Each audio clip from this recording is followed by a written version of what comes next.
Hello, I am Umbrenero and welcome back to Umbrenero's Life. Today's video is Reorganizing Yu-Gi-Oh cards, Normal Monsters.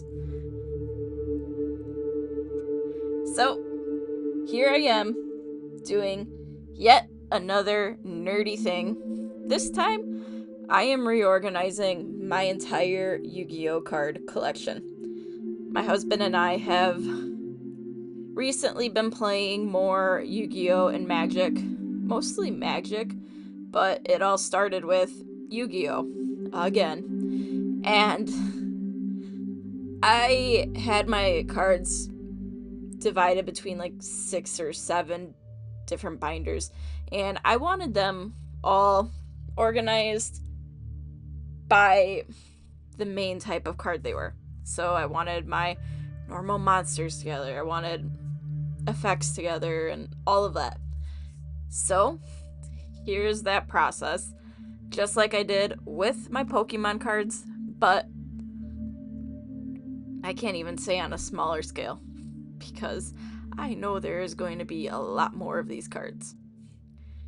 So in this video, I was sorting them by normal monsters, and here you see me switching some around, going, no, that doesn't seem right, it doesn't look right. And I kept messing it up. I actually had written down somewhere, and you see how it's just sitting here. I was actually getting the list of what the order was that I had sorted the cards in, because I went and sorted every single card before I started recording. And as soon as I started recording, out the window basically went the order that my cards were supposed to be in. So I was thinking, oh, this is supposed to be like this.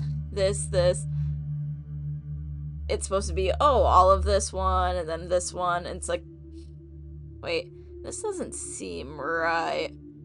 Why did I redo this? So I had to go grab my little checklist just to see the correct order I was supposed to put these cards in. And another big difference between these and my Pokemon cards.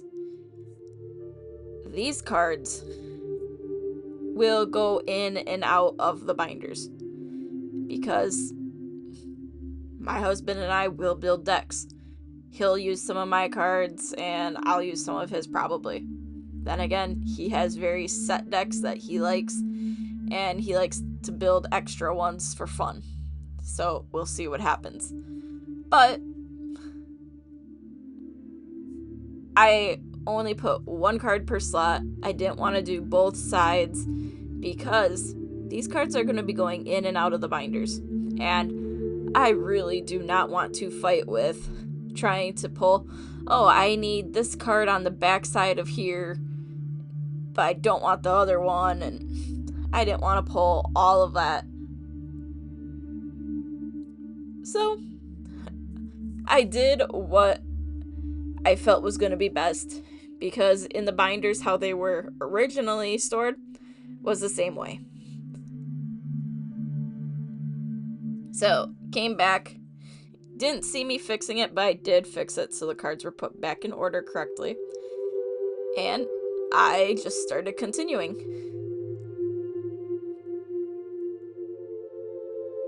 And I was just making like a smaller pile so it was easier to deal with as I was doing this, because something just felt weird and I just wanted to make sure they were in the right order, because some of them did get slightly out of order, but I didn't realize it was because I seen different artworks and I was getting confused with that. And then for some reason I thought, oh, I want to put all of the first editions first. That doesn't work if all of the copies of a card are first edition. So I was just giving myself more and more things, and it's like, nope, we're not doing this. We're just going to keep going. But one of the biggest differences between these and my Pokemon cards, these, I did not count how many of my normal monsters there were. I'm scared to count how many there are. Because as of the day of recording the audio for this video, I just spent the last 3 days? Yeah, 3 days sorting all of my effect monsters. And there's over 3,000 of those cards. And they are going to be divided between 3 parts. Because I am not doing a 3,000 card video. Especially with those, because that is a lot. Even for me.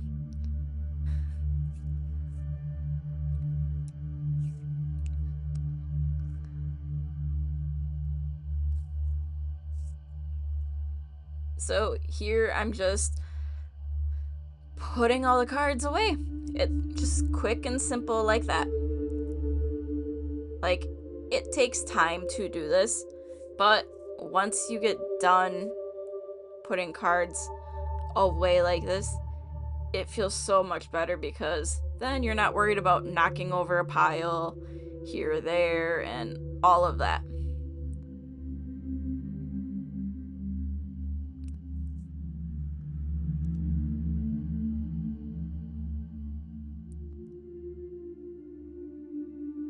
And since I had these all pre-put in order, it made it go a lot faster than it would have otherwise. Because trying to sort these as I would have been going through would have been 100 times worse than sorting the Pokemon cards. Because, yes, Yu-Gi-Oh cards have their attributes on them. They have if they're a normal monster, an effect monster, or one of the various other types of monsters, or their spells and traps, and the various spells and traps they can be. And I did this the easy way. Normal are all here. And I then decided to go, alright, what's the subtype? Oh, you're a warrior. Like the card I was looking at right there. I think it was a warrior. No, it was a plant. So you have plants, you have pyro monsters, so monsters that deal with fire. It just made sense for how I was putting them in order, at least for me. And yes, I do have a lot of copies of some cards, because for quite a while I had a very bad addiction to buying like 5-6 boxes of Yu-Gi-Oh cards when new sets came out to try to get master sets, and I ended up with quite a few extras of some cards, and that's just putting it lightly.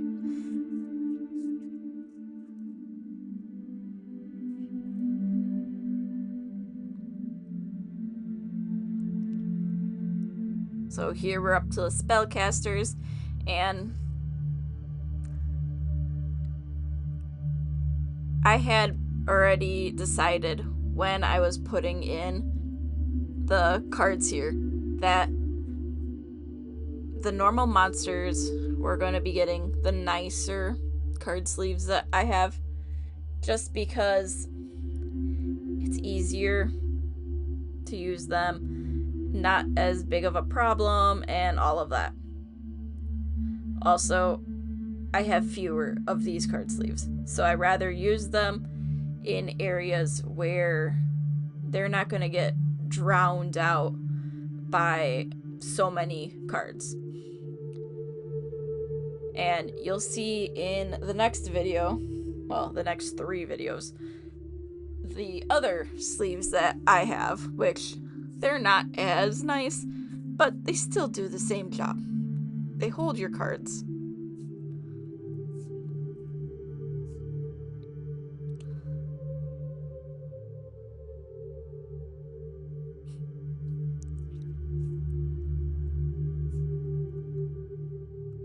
sometimes any card sleeve can be difficult like that.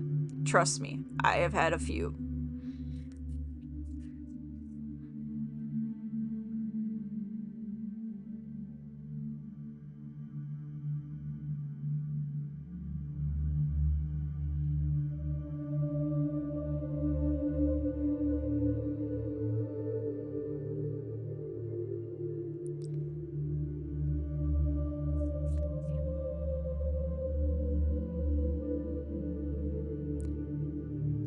So, I just want to say thank you for watching through this and just letting me be nerdy. This is something that happens in my life as I decide to reorganize a lot of cards.